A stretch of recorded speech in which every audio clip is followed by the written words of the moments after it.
Bonjour à toutes, bonjour à tous et bienvenue dans l'École du futur. Au programme aujourd'hui, elle a mis à jour les biais raciaux et genrés des outils de reconnaissance faciale. Elle défie désormais les géants de la tech pour construire une innovation plus inclusive et diverse avec son initiative Algorithmic Justice League. La chercheuse du MIT, Joy Buolamwini, est notre rôle modèle. Elle sera évidemment à suivre. C'est mon rôle modèle à moi, c'est Jeanne Dreyfus. Elle a une idée derrière la tech aujourd'hui, mais pas que.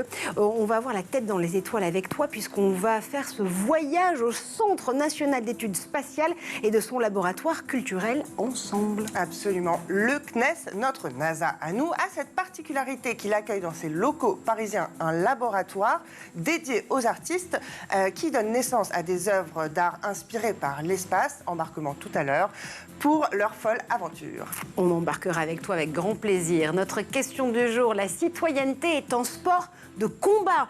C'est ensemble qu'on va défendre justement cette proposition pour la 7e édition des Voix d'Orléans. Au programme de cet événement inédit, les femmes et le sport, une thématique décryptée en débat, en exposition ou encore en spectacle. Pour en parler, l'organisateur de cet événement, pas comme les autres, William Chancerelle, vous êtes adjoint au maire d'Orléans en charge de la culture, de l'événementiel, du tourisme et du jumelage. J'espère que je l'ai bien dit. C'est parfait. Également à nos côtés, une triple championne du monde karaté, ambassadrice pour le sport, Laurence Fischer. Vous avez créé Fight for Dignity, une association qui aide par le sport les femmes victimes de violences pour se reconstruire. Bonjour à vous. Bonjour, bonjour à tous. Et d'abord, Focus.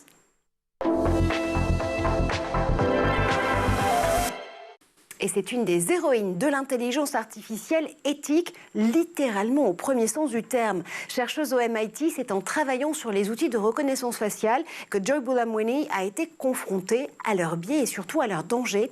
Pour mettre son travail en action, elle a fondé la Ligue de justice des algorithmes. Édouard Degnaud dresse le portrait de cette rôle modèle pour nous. Elle a fait de la lutte contre les biais dans les algorithmes le combat de sa vie. Joy Buolamwini est une informaticienne et chercheuse américano-ghanéenne née au Canada en 1989. À l'âge de 9 ans, inspirée par Kismet, le robot du MIT, elle apprend toute seule plusieurs langages informatiques. Après une enfance passée dans le Mississippi, elle part étudier à Georgia Tech où elle obtient une licence d'informatique. Plus tard, après avoir obtenu une bourse, elle étudie l'apprentissage et la technologie à l'université d'Oxford en Angleterre. Elle termine ses études par une maîtrise suivie d'un doctorat au célèbre MIT.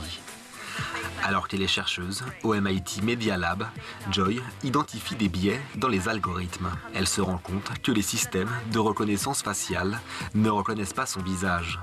Au cours de ses recherches, elle fait une expérience en montrant 1000 visages à des systèmes d'identification faciale pour leur faire déterminer s'il s'agit d'hommes ou de femmes.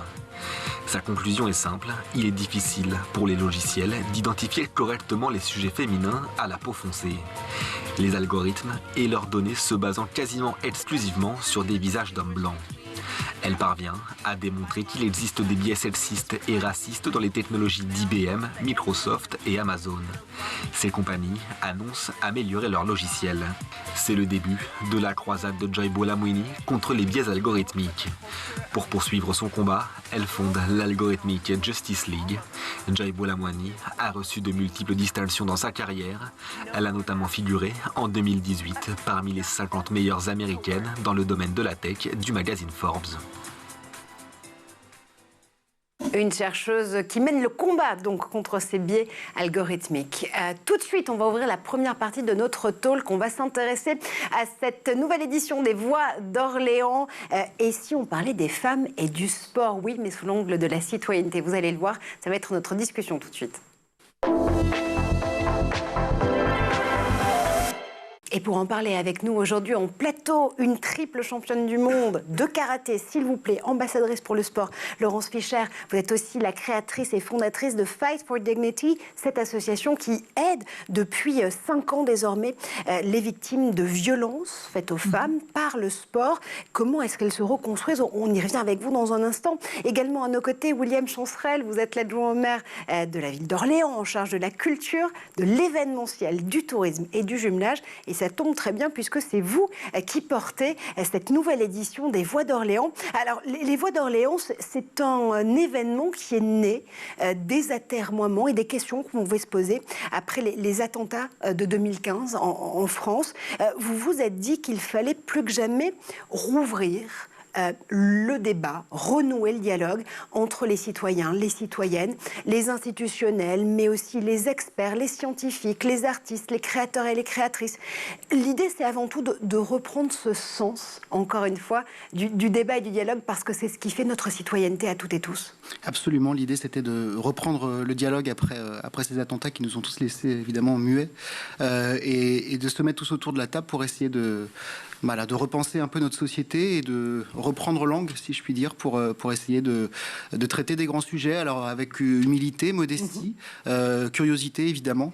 Donc on a eu l'occasion d'avoir plusieurs éditions assez réussies. Et puis après le Covid, il nous a semblé important aussi de revenir sur des questions qui me semblent traverser la société assez fort, et évidemment les questions autour du féminisme, de la féminité, des fluidités, toutes ces choses qui traversent la société. Et puis à l'approche des Jeux Olympiques de Paris en 2024, qui pour la première fois verront une stricte parité entre hommes et femmes, entre athlètes hommes et femmes. Ça nous semblait, avec l'adjoint à la culture, au sport, Thomas Renaud, le bon moment effectivement de mettre ça autour de la table. 7e édition, femmes et sport justement à l'honneur et au pluriel. C'est justement intéressant de le souligner puisqu'il y a aussi une pluralité de formats qui sont proposés du 31 mars au 1er avril pour cette édition des Voix d'Orléans.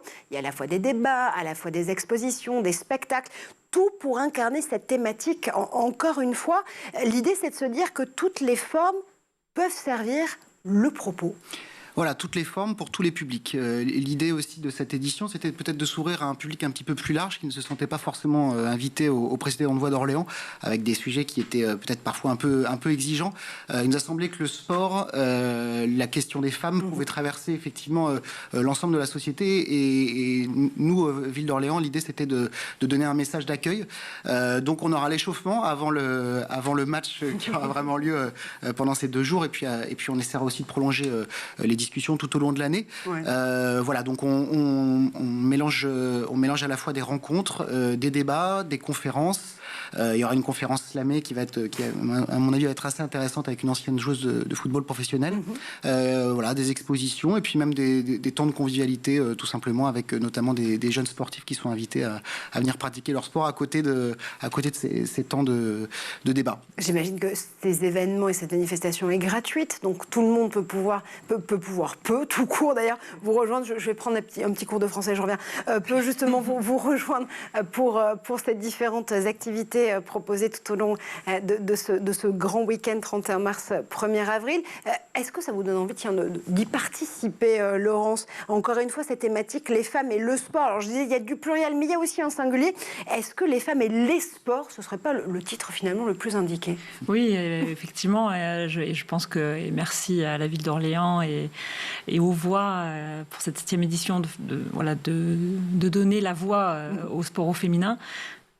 Sport au féminin aussi, ouais. Parce qu'on en manque et parce qu'on a eu, il n'y a pas très longtemps, à l'initiative de l'ancien CSA, à l'échelle des médias, une semaine dédiée au sport au féminin. On manque de visibilité, on manque et je pense que pour inspirer... Alors, je disais, on a 5 grands critères qui sont miroirs de la société finalement, qui sont le sujet que vous avez déjà évoqué, c'est la problématique des violences et du harcèlement et des violences sexuelles dans le sport, mais globalement dans la société aussi, l'accessibilité aux postes à responsabilité, donc à la gouvernance, les rôles modèles, l'égalité salariale. Enfin, ce sont des thématiques qu'on connaît aussi à l'échelle de l'entrepreneuriat, dans la société. Et le sport au féminin, le sport, on y a eu accès assez tardivement.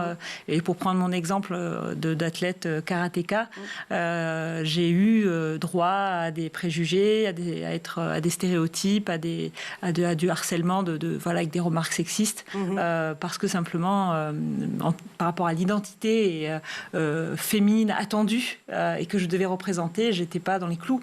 Et donc, on a quand même aussi à chaque fois plusieurs combats à mener. Et je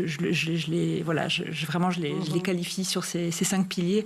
Dans l'accessibilité, dans le sport au féminin en tout cas. Ce que vous nous dites, c'est que donc justement cette thématique du sport au féminin reflète les problématiques qu'on va retrouver à tous les points, dans tous les secteurs justement de la société, en matière non seulement de préjugés sexistes, mais aussi d'adaptation finalement au fait d'ouvrir les chakras à chaque fois de la société pour pouvoir mieux englober une société inclusive qui fasse aussi la place aux femmes, quel que soit le secteur et quel que soit là aussi le combat. C'est intéressant parce qu'il y a littéralement toutes les thématiques qui sont balayées au cours de ces voix et de ces rencontres.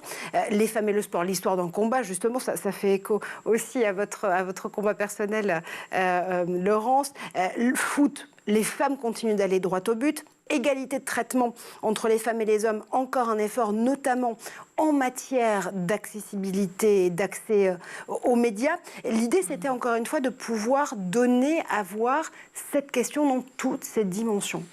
Oui, vous savez, l'actualité récente, il n'y a pas besoin d'aller chercher très loin pour voir encore des exemples flagrants d'inégalité. Vous avez Perrine Lafont, qui est multiple championne olympique de ski, qui fait même pas la une d'un grand quotidien de sport. On a Clarisse Kramer, qui se fait remercier par son sponsor pour la prochaine Route du Rhum ou le Vendée Globe, je ne sais plus, parce qu'elle a eu un bébé et qu'elle n'est plus en capacité d'être performante. Enfin, c'est autant de choses qui sont absolument choquantes et qui doivent nous interroger et surtout être mises en place publique pour un vrai débat, parce que voilà, ce que vous disiez, madame, est fondamental. Pourquoi est-ce qu'en 2023 on a encore des inégalités salariales, des inégalités de traitement, des remarques sexistes à tous les endroits?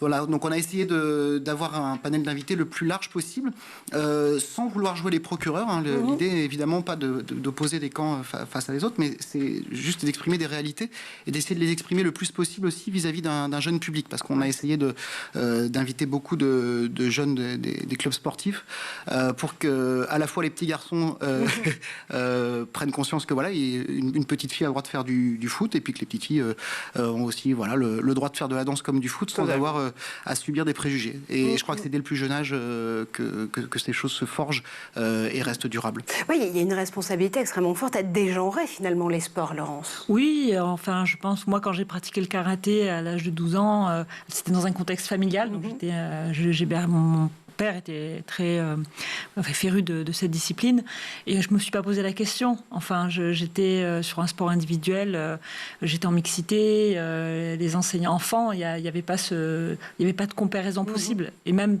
tardivement, ces inégalités, je les voyais pas parce que j'étais passionnée, parce que ma carrière se passait bien. Mais le constat à l'échelle du sport, c'est qu'aujourd'hui, dans ma discipline, 200 000 licenciés quand même, il n'y a encore jamais eu de femmes entraîneur nationales. Même moi, je trouve ça fou. Voilà, il n'y a pas de catégorie de poids. On est arrivé au même nombre de catégories de poids en 2008. Ouais. Le par équipe féminin-masculin, les filles ne sont que 3, les garçons sont 5. On est en 2023. Voilà, je prends juste cet exemple-là, même si par ailleurs, il y a eu des progrès considérables, justement à l'échelle plus même nationale, parce qu'il y a eu aussi des engagements politiques sur une meilleure connaissance de la capacité des athlètes d'être enceintes. Donc, il y a eu un accompagnement, la connaissance de la spécificité des menstruations. Et un sujet extrêmement tabou pour lequel aussi je milite, c'est le fait d'avoir des fuites urinaires, de se faire pipi dessus littéralement quand on est athlète, parce qu'en fait on ne sait pas qu'on a un périnée. Mais je rejoins le fait qu'on ne sait pas qu'on a un périnée parce que nos entraîneurs sont des hommes, en l'occurrence. Je rappelle que même les hommes ont un périnée, en l'occurrence. Aussi. C'est étonnant, je sais. Mais... Et voilà, donc c'est des sujets qui tournent aussi autour du bassin, pour employer un terme plus large, et où c'est aussi c'est assez tabou. Voilà, pour prendre le volet simplement et que vous avez évoqué, dans le cas de Clarisse, en fait, c'est qu'elle a vécu sa maternité, elle n'a pas pu faire les qualifications nécessaires à cette compétition. Mais on pourrait aussi prendre l'exemple de Allyson Felix, qui est une légende de l'athlétisme et qui a un très gros sponsor qui est Nike, et Nike a voulu arrêter aussi son... Et parce qu'elle s'est battue pour dire non, c'est pas parce que je suis enceinte et que je vais avoir mon enfant que vous devez arrêter le sponsoring.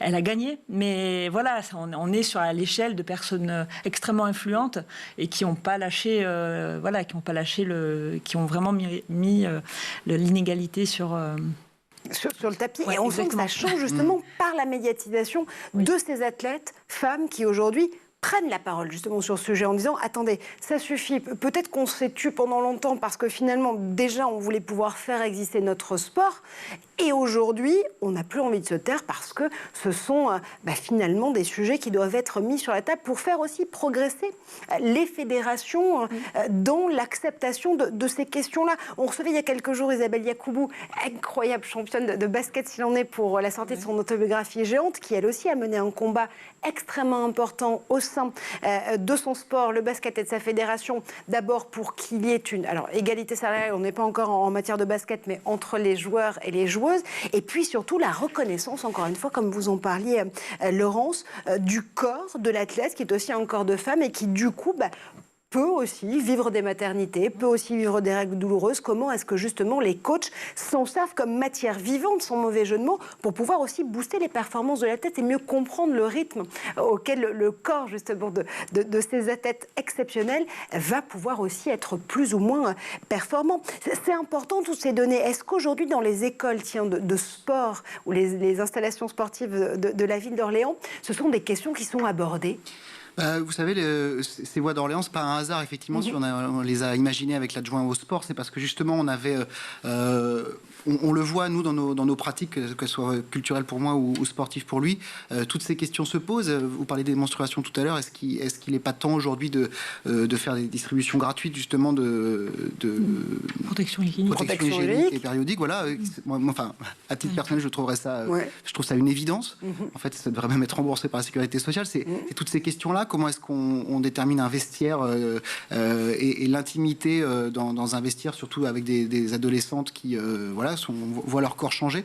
C'est toutes ces questions-là, évidemment, qui nous, en plus, jeunes élus, parce que Thomas, à mon âge, on a une quarantaine d'années, donc c'est des questions qui nous parlent et auxquelles on a envie de se confronter. Donc une fois de plus, on n'est pas là pour ni porter un jugement, ni tout de suite donner notre avis. On a d'abord envie de le recueillir, et je pense que ces 2 jours vont être importants, parce que avec une quarantaine d'invités qui vont de Jackie Longo à des jeunes sportives adolescentes, on aura un panel de personnes qui vont nous expliquer ce que ça a pu être une femme sportive de très haut niveau dans les années 80, ce que c'est aujourd'hui, d'accéder aussi à une nouvelle une nouvelle visibilité.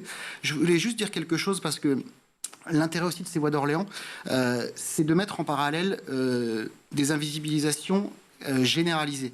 Tout à l'heure, avant l'émission, on parlait du fait qu'il fallait prendre le problème de manière holistique, vraiment globale. Moi, je travaille je suis élu dans un secteur où finalement l'invisibilité des femmes est vrai quasiment jusqu'à aujourd'hui. Mais en matière politique. Mais en matière de culture, c'est-à-dire que vous pouvez à peine me citer 2 ou 3 compositrices avant le XXe siècle. Vous pouvez à peine me citer une dizaine d'artistes féminines avant le XIXe siècle. Et c'est incroyable, parce que finalement la moitié de l'humanité a été réduite au silence, et il nous a semblé que le sport et la culture étaient assez populaires pour pouvoir être un peu précurseurs et poser ces questions au grand jour. Alors il y a justement aujourd'hui beaucoup d'ouvrages dont se fait beaucoup l'écho ici dans l'École du Futur, qui existent, notamment avec les éditions Quelle Histoire, qui rebrossent le portrait de ces 100 femmes à redécouvrir dans l'histoire. Il y a aussi Chercher la femme sur arte.tv, qui est une série absolument fantastique, qui là aussi remet en lumière des femmes invisibilisées par l'histoire avec un grand H. Et puis le Kididoc des héroïnes aux éditions Nathan, une formidable édition pour découvrir là quasiment 800 personnalités oubliées par l'histoire, quelle que soit la discipline, et notamment des sportives à découvrir dans ces ouvrages. Ça m'amène une question qui qui est assez, finalement, j'allais dire, tarte à la crème dans ce type d'émission quand on parle des femmes et des talents féminins dans certains secteurs. Mais les rôles modèles continuent à avoir leur importance de traction, justement, de mise en lumière de ces sujets. Laurence, si je vous dis que vous êtes un rôle modèle, vous me dites quoi ? Mais absolument. Bravo. Et je l'espère en tout cas. Et pour rebondir sur ce qu'on se disait, il y a Alice Mia qui a été aussi très précurseur et qui a été une des premières femmes à constater à l'époque de son collègue Pierre de Coubertin, qui a été vraiment qui faisait plein et qui a été aujourd'hui mis en lumière grâce au Comité olympique, au CNOSF, au National Olympique et Sportif français, qui a sa fondation pour justement soutenir des initiatives de sport au féminin. Et en fait, oui, rôle modèle, c'est important. Je le considère, même quand on est athlète. Je l'ai même au sein de l'équipe de France, d'être bienveillante, accueillante et de faire que les jeunes filles et que l'héritage aussi et dans cette transmission qui vous anime. Mais oui, qui m'anime et de me dire, et c'est très important, et c'est comme vous l'avez dit, il y a cette approche holistique. Ça veut dire que c'est un continuum. C'est pas et je ne le suis pas sans le fait que vous nous ayez invités. Sans que donc les médias nous mettent en lumière la connaissance aussi, les spécificités, mais aussi il y a l'aspect politique. J'ai terminé ma fonction d'ambassadrice pour le sport, mais je suis la première femme au sein du ministère de l'Europe et des Affaires étrangères à avoir eu ce statut d'ambassadrice. Donc c'est une confiance que fait le gouvernement. Ça rejoint le fait de la gouvernance aussi.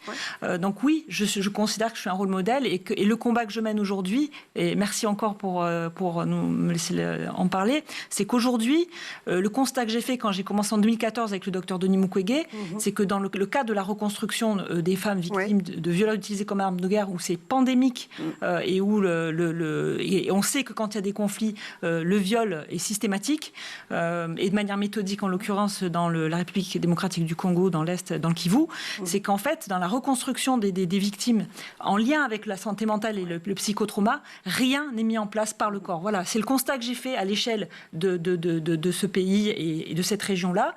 Mais dans le monde, aujourd'hui, si on fait une veille sur cette spécificité de se dire que le corps peut être une solution, le corps qui a été la cible pour détruire la femme et pour détruire la société, parce qu'elle est matrice, eh bien, on donne rien à les femmes. Donc moi, je me suis associée à la Maison des femmes de Saint-Denis et pour dire ça suffit, le corps, c'est une solution. Voilà. On va revenir justement, on va revenir à ce combat très important que vous menez avec Fight for Dignity, encore une fois, le combat pour retrouver cette dignité, pour les violences, pour aider justement les femmes victimes de violences. On y revient dans un instant parce que je voudrais donner tout cet écho à ce combat dans la deuxième partie de cette émission. On continue aussi à parler des femmes et du sport mis à l'honneur par les Voix d'Orléans, mais d'abord on fait un tour du côté de la planète tech.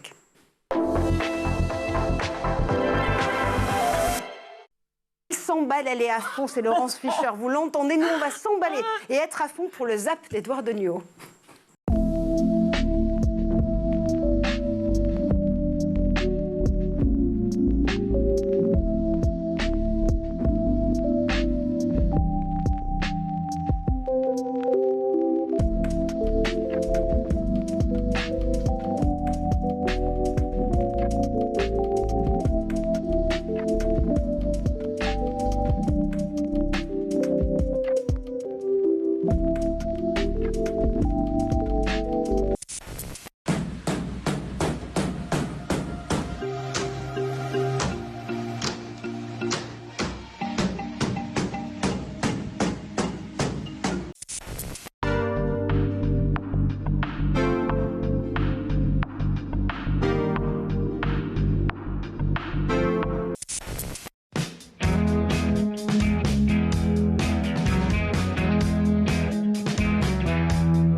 around with 250K a week, or better trade on that, nigga. Will I do you want for me? Hey, I hit a 2 to 3. Fucking wrong with me, you see I'm not on fire, I need a grace. Heard it comes their body when...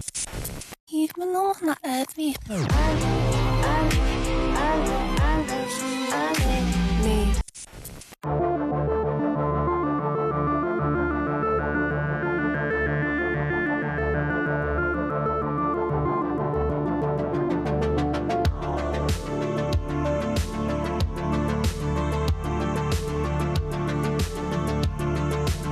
De retour sur le plateau de l'École du Futur, toujours en compagnie de William Chancerelle pour la ville d'Orléans, les voix d'Orléans, 7e édition de cet événement qui donne justement la parole et renoue le dialogue entre les citoyens, les citoyennes, les experts, expertes et les créateurs. Cette année, justement une édition consacrée aux femmes et au sport, toujours en plateau avec Laurence Fischer pour Fight for Dignity, mais pas que. On continue à parler d'éducation justement au sport, par le sport et pour le sport dans un instant, mais d'abord, Jeanne Dreyfus a une idée derrière l'attaque. Et Jeanne, voyage intersidéral avec toi aujourd'hui, puisque on part pour l'Observatoire de l'espace, le laboratoire culturel du Centre national d'études spatiales, le CNES.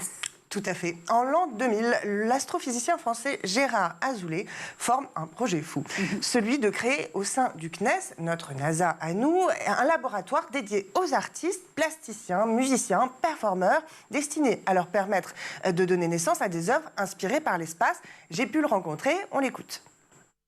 L'Observatoire de l'espace, qui est le laboratoire culturel du CNES, c'est l'agence spatiale française, a été créé en 2000 sur une de mes propositions à la présidence du CNES. L'idée était juste d'apporter une autre vision sur l'univers spatial, de ne pas simplement qu'il ne soit pas cantonné au monde scientifique et technique, mais qu'il puisse s'ouvrir à d'autres pratiques artistiques et pratiques de création. L'espace, c'est un matériau, un embrayeur d'imaginaire, a-t-il poursuivi. Leur objectif est donc d'ouvrir la porte de toutes leurs archives spatiales, photos, vidéos, depuis la création du CNES en 61, à des artistes triés sur le volet, afin qu'ils produisent d'autres imaginaires de l'espace que ceux produits par les scientifiques. Alors ça donne quoi concrètement ? Eh bien, les projets, ils sont tentaculaires. Ça va de publications à 4 mains faites par des artistes en collaboration avec des scientifiques sur, par exemple, nos bases spatiales françaises, celle guyanaise de Kourou, celle de Toulouse, jusqu'à des expositions dans le centre même du CNES. La dernière s'appelait « Avec l'espace, volume 2 » et vient de se dérouler du 17 au 19 mars dans leur QG de la place Maurice-Quentin à Paris, à Châtelet.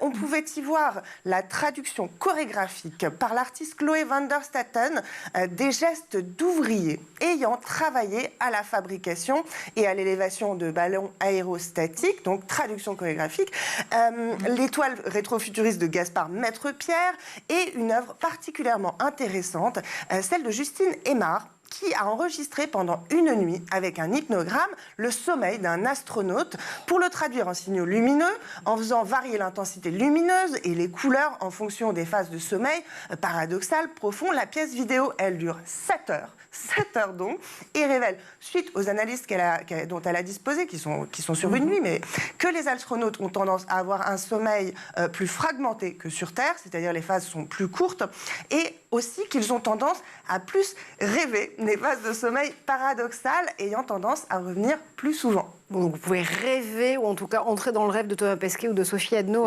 grâce à cette œuvre absolument incroyable. Ces artistes ne sont pas les premiers, tiens, pour autant, à imaginer des œuvres pour l'espace. Eh bien non, il y en a une vingtaine d'œuvres qui ont déjà été envoyées dans l'espace depuis les années 60. On se souvient récemment de la petite mosaïque de Space Invader qui avait été embarquée dans l'espace. Space Invader qui n'a jamais aussi bien porté son nom. Donc, le laboratoire du CNES, lui, alors, a un programme particulièrement dément.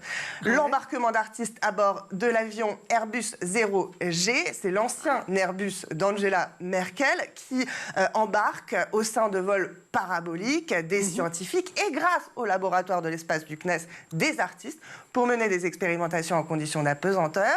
Un des projets les plus beaux, c'était celui de la danseuse Jeanne Morel qui avait déployé à bord de l'Airbus 0G, conduit par Thomas Pesquet lui-même, une chorégraphie en apesanteur. Son compagnon, l'artiste Paul Marlier, il avait enregistré grâce à des capteurs les mouvements de Jeanne Morel, information qui intéressait aussi les scientifiques pour la façon dont le corps en fait se comporte dans l'espace. Oui, absolument. Est-ce qu'il y a d'autres projets à venir, alors en 0G ou pas que? Alors le prochain vol en 0G embarquera le 30 mars prochain, enfin là, le 30 mars. Il embarquera l'artiste qui s'appelle Smith, qui est né en 85 et qui est un photographe, un vidéaste dont on voit l'autoportrait là actuellement à l'écran. Et on ne sait pas exactement ce qu'il va faire, vu qu'il est en train de créer et de finaliser son projet. Peut-être utilisera-t-il ses caméras à vision thermique pour produire d'une façon artistique des visions à travers le corps, des flux thermiques en apesanteur. Et dernier projet au long cours, c'est celui qui s'intitule Oscar. Oscar, c'est le titre donné par l'artiste français Stéphane Tidé, qui pendant un an va accoler à l'ISS, oui mesdames et messieurs, un orgue capable de capter les sons de l'espace et qui donneront vie, après un an, après avoir été retravaillé, après avoir été sélectionné, à une pièce musicale qui sera donc une véritable symphonie spatiale avec pour instrument des astres et des vents solaires. Pas une auteure de découvrir cette pièce, dis donc. Donc, rendez-vous dans un an, c'est ce que tu es en train de nous dire? À peu près, pour pouvoir découvrir justement cette bande-son spatiale qui n'aura jamais aussi bien porté son nom. Ça vous donne des idées pour la 8e édition des Voix d'Orléans, William? Et d'autant plus qu'on lance un festival de piano cet été, donc on pourra peut-être essayer de combiner les deux. Je vous prête, Jeanne, si vous avez besoin, pour avoir quelques contacts justement sur l'organisation des prochaines Voix d'Orléans. Là aussi, c'est absolument fantastique. Toutes ces collaborations entre la matière spatiale, le sport, le corps. Laurence, je vous voyais aussi beaucoup apprécier les images de cette danseuse incroyable, Jeanne Morel, qui naviguait cette absence de gravité dans cet avion d'Airbus. C'est beau, c'est poétique, c'est inspirant, ça fait du bien. On va continuer justement à s'inspirer et justement par le sport et par les talents au féminin dans tous les sports. C'est la deuxième partie du talk. Et vous le savez aujourd'hui, pour parler justement de ces femmes mises à l'honneur dans le sport et les sports, tiens même au pluriel, William Chancerelle pour la mairie d'Orléans et les Voix d'Orléans qui se déroulent du 31 mars au 1er avril est avec nous. Laurence Fischer également, triple championne du monde de karaté, ancienne ambassadrice pour le sport et surtout créatrice de cette association essentielle Fight for Dignity. Vous le disiez tout à l'heure, Laurence, c'est une association qui a été créée en 2017. Vous êtes notamment associée en termes territorial à la ville de Saint-Denis pour pouvoir aller à la rencontre de ces femmes cabossées par la vie, qui ont subi des violences. L'idée, c'est de les aider à se reconstruire par ce corps qui a été meurtri, qui a été là aussi victime de ces violences. Comment est-ce qu'on le réapproprie? Et ce qui est intéressant, venant d'une grande combattante comme vous, c'est que vous déconstruisez aussi en même temps, il y a une déconstruction de la douleur ressentie par le corps, mais aussi des mots, M-O-T cette fois-ci et pas juste M-A-U-X. On n'utilise pas le vocabulaire du combat pour justement pouvoir mieux reconstruire. Je ne sais pas si c'était très clair, il y avait beaucoup d'infos en une info, mais... Oui, c'est en fait le combat qu'on mène, c'est celui Enfin, ces femmes, elles ont... Le traumatisme psychologique est arrivé par un traumatisme physique à un moment donné. Et le constat que j'ai fait, c'est vraiment de se dire de quelle manière, par ce corps, le corps peut aussi être une solution et d'arrêter de dissocier les conséquences de ces violences qui sont psychologiques avec des symptômes spécifiques par une approche corporelle différente. Et je l'ai fait parce que je suis karatéka et que c'est mon expertise, mais je considère que si nous considérons que le sport a cette valeur universelle et ce pouvoir-là, il doit aussi se mettre à la disposition de ce public en connaissance de cause. Et c'est pour ça d'ailleurs d'ailleurs il va y avoir la restitution prochainement de la recherche-action qu'on a lancée pour mesurer l'impact de la pratique sur ces femmes qui pratiquent les séances de karaté. On est dans un cadre d'activité physique adaptée aux spécificités de ces syndromes post-traumatiques. Et c'est extraordinaire parce qu'en fait, c'est la quintessence de ce que nous, on sait du bienfait qu'apporte la pratique physique ou le sport, même si moi c'est un peu biaisé parce que je l'ai fait au niveau, parce que ces femmes-là, elles ont un rapport extrêmement compliqué à leur corps. On sait la honte, la culpabilité, la peur, l'hypervigilance, l'anorexie, la boulimie, toutes ces réactions naturelles du fait du traumatisme. On essaie par le corps de leur redonner des sensations, de respirer mieux, d'avoir d'autres mots, d'identifier les mots et de se rendre compte que c'est pas de leur faute et que c'est lié à ce qu'elles ont subi. C'est ma manière à moi de dire voilà, j'ai beaucoup reçu, je sais l'impact que peut avoir la pratique du karaté aujourd'hui, mais ce que je fais, il faut que ce soit, on répond à un problème de santé publique dans un accompagnement holistique. Vous l'avez dit, au sein de la Maison des femmes de Saint-Denis, qui a été pilote et qui maintenant on est dans ce qu'on appelle le restart. Ça veut dire qu'on a des maisons des femmes un peu partout dans les grandes villes. Donc on est aussi dans 8 villes en France aujourd'hui. On a formé des enseignantes aux spécificités du traumatisme parce que c'est une vraie solution complémentaire. Ça rejoint l'idée, pas l'idée de ce que vous allez mettre en place. On ne peut pas y arriver tout seul. Et j'attends avec impatience à un moment donné cette reconnaissance et de l'impact qu'on peut avoir sur les dames. Je les appelle les dames. Ouais. Pour elles d'aller mieux et que ce soit une vague de prendre cette connaissance qu'on a sur ces spécificités et pour que plus de disciplines se mettent à la disposition et en déstigmatisant, en incluant et en croyant ces femmes, en leur faisant confiance sur ce qu'elles ont subi. Voilà. Bon, pardon, je m'emballe, mais c'est beau de vous voir vous emballer justement sur ces thématiques et sur ces sujets. Voilà. Plusieurs questions du coup qui émanent de cette pluralité de réponses. D'abord, est-ce que vous estimez qu'au-delà du karaté, il y a d'autres disciplines sportives qui peuvent aider justement à transfigurer ce corps trauma en corps qui devient la nouvelle clé d'une nouvelle vie? Mais bien sûr, vous savez, on va l'évoquer peut-être tout à l'heure, la spécificité du sport, mais il y a sport et activité physique. C'est pour aller mieux. Ça répond au mot le sport, le corps en mouvement, c'est un effort, mais ça peut répondre à des problématiques de santé mentale, ça peut répondre à des maladies chroniques qui nous frappent plein fouet en termes de sédentarité, d'obésité, de diabète, parce qu'on ne bouge pas assez, parce qu'on ne fait pas assez d'activité. On peut y répondre de manière simple. Ça demande un peu d'effort pour le patient. Mais c'est une réalité. Et ce public-là en particulier, on a parlé d'invisibilité, c'est une réalité. Et je ne parle même pas des personnes en situation de handicap, mental et physique. Parce qu'aujourd'hui, depuis que qu'on a proposé l'activité à Rada Hatem au sein de la Maison des femmes de Saint-Denis, avec nos enseignantes, on a vu en 5 ans aucune femme qui est en situation de handicap.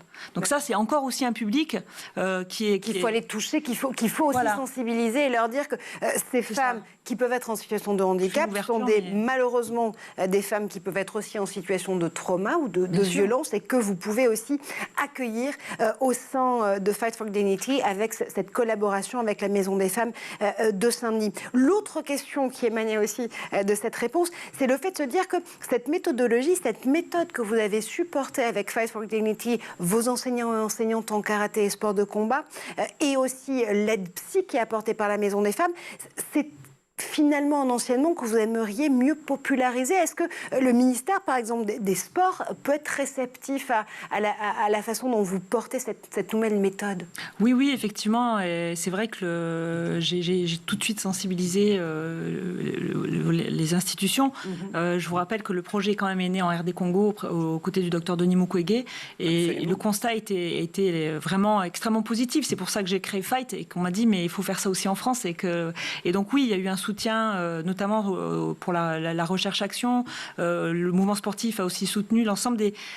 Heureusement, comme ça fait pas très longtemps que la structure existe, il y a ce soutien du ministère des Sports et des Jeux Olympiques et Paralympiques, de Madame Rome aussi au sein de l'égalité. Et en fait, ça rejoint la spécificité du sport, c'est transverse. Parce qu'on touche aussi l'aspect, le ministère de la Santé. On est identifié par l'Agence régionale de la santé sur la capacité qu'on a à pouvoir accompagner dans le parcours de soins les patientes. Donc c'est ça le sport, c'est transverse. Donc oui, on est soutenu par les institutions, on est reconnu et j'en remercie évidemment ces leaders d'avoir ce soutien, mais aussi l'Agence nationale pour le sport a soutenu une web-série qu'on a mis en place et par l'image que vous pouvez retrouver sur YouTube. Voir le travail qui naît et qui grandit et qui évolue parce qu'on a une plus grande connaissance aussi de notre public, des patientes. Et donc c'est vertueux et c'est évidemment un travail d'équipe. Donc oui, on a un soutien. Pas encore assez. On espère aussi avoir... c'est une association, donc... plus d'adhésion, on est quand même dans 8 structures aujourd'hui en France. Ouais. On est à la Pitié-Salpêtrière, à Bichat, à l'Hôtel-Dieu bientôt. On est à Women's Safe en Saint-Germain-en-Laye, Brive, Tours, Marseille, Rennes, bientôt Grenoble et Rennes. Donc vous voyez, on s'associe, mais dans le cadre d'un parcours de soins. On fait pas. Donc évidemment aussi l'objectif, c'est que demain, aujourd'hui c'est le karaté. C'est pas du self-défense, on adapte vraiment la pratique. C'est simple, c'est accessible, c'est la respire, c'est le bassin. On travaille beaucoup sur le périnée, on travaille. Je sais que ça existe aussi déjà en escrime sous une forme différente. Ils ont été précurseurs à l'escrime. Il y a eu un très beau téléfilm aussi à ce propos, fait par Alexandra Lamy. Vous imaginez qu'on est en 2023. Et qu'aujourd'hui, une femme qui est victime, violence conjugale, pédocriminalité, excision, donc ça peut être aussi sur le parcours migratoire, tous ces publics-là qui sont malheureusement trop nombreux, si de manière intuitive, elles se disent je vais aller faire une activité physique, ça va me faire du bien, du fait des syndromes, c'est difficile. Ouais. Et ça ne veut pas dire qu'il faut les stigmatiser quand elles vont aller dans un club. Certainement pas. Mais il faut simplement être au fait des spécificités et pouvoir accompagner au mieux ces patientes. Cette transversalité du sport, le fait que tu puisses s'adapter justement à des parcours de soins, à des parcours de vie, à des parcours d'éducation, on continue à en parler. Je voulais juste retourner la question à William un quart de seconde. On le voit, Laurence, vous êtes notamment appuyée par des ministères, par Denis Mukwege qui est prix Nobel de la paix, faut-il le rappeler ici sur ce plateau. Est-ce qu'il y a aussi l'échelon local sur lequel on peut agir de façon efficace? Oui. Oui, tout à fait. On a voté le mois dernier en conseil municipal une délibération qui met en place un parcours sport et bien-être. On a une conseillère municipale qui est déléguée spécifiquement au sport et bien-être. Et donc ce parcours permet à des jeunes qui souffrent justement de la sédentarité dont vous parliez, madame, d'aller consulter un médecin, de se faire prescrire une ordonnance. Et au lieu d'avoir des médicaments prescrits, on a des heures de sport. Tout ça, ça permet de lutter contre les 6h30 par jour qu'on passe assis, contre cette sédentarité qui fait qu'on a un pourcentage chaque année plus élevé d'enfants en situation d'obésité. On a des espérances de vie qui sont raccourcies à cause de cette sédentarité. Et donc voilà, on se dit qu'effectivement... au-delà du bien-être, c'est même la santé qui est en jeu. Et donc, la ville d'Orléans, et donc pour répondre à votre question, effectivement, on peut agir localement. La ville d'Orléans agit de manière très concrète, en lien avec les médecins, pour justement mettre en place ce dispositif. Et vous faites bien de rappeler justement ce très concret de ces dispositifs et ces initiatives, parce que c'est le grand paradoxe, le French paradoxe absolu. Oui, la France va être terre de grands événements sportifs dès septembre avec la Coupe du Monde de rugby, mais aussi, évidemment, Paris 2024 dans quelques mois, on s'apprête à devenir capitale du sport et dans le même temps, la capacité physique des jeunes a diminué de 25% en 50 ans. L'obésité a doublé, vous le disiez William, chez les jeunes en 5 ans. 49% d'entre eux sont en risque sanitaire. C'est le dernier rapport de l'ANSES qui le précise, un rapport qui a fait date, Laurence.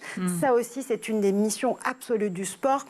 L'éducation au sport, pour le sport, par le sport, mais parce que là aussi, on rejoint ce bien-être dont vous parliez, cette santé mentale. Et je rajouterais que le premier public à en pâtir, ce sont les femmes. Voilà. Parce que l'accessibilité, la charge mentale, la pénibilité au travail, enfin, on est toutes ces piliers dont je vous ai parlé tout à l'heure, ce sont les premières conséquences.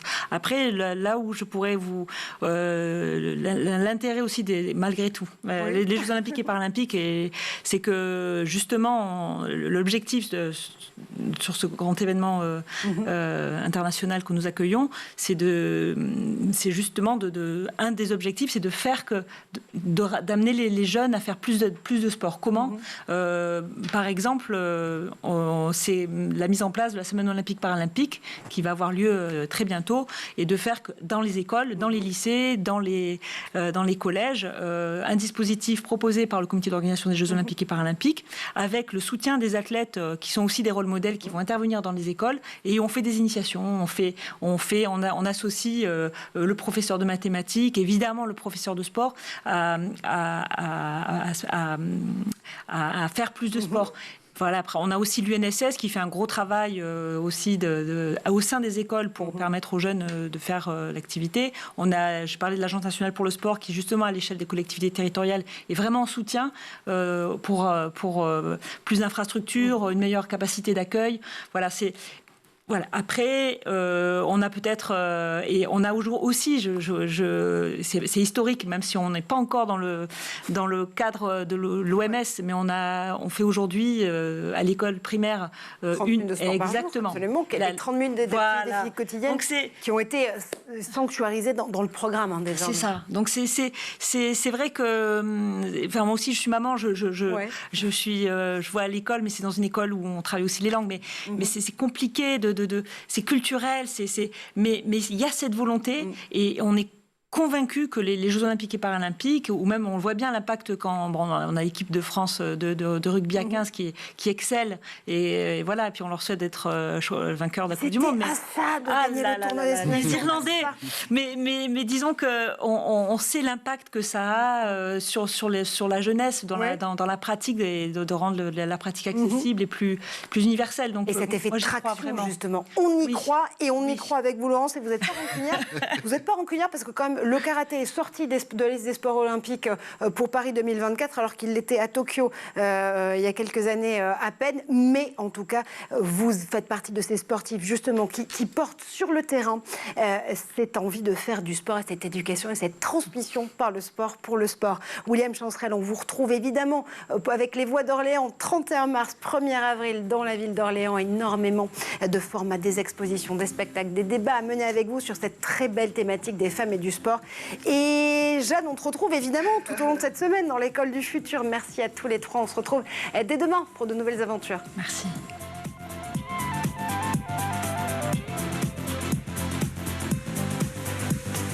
Yeah.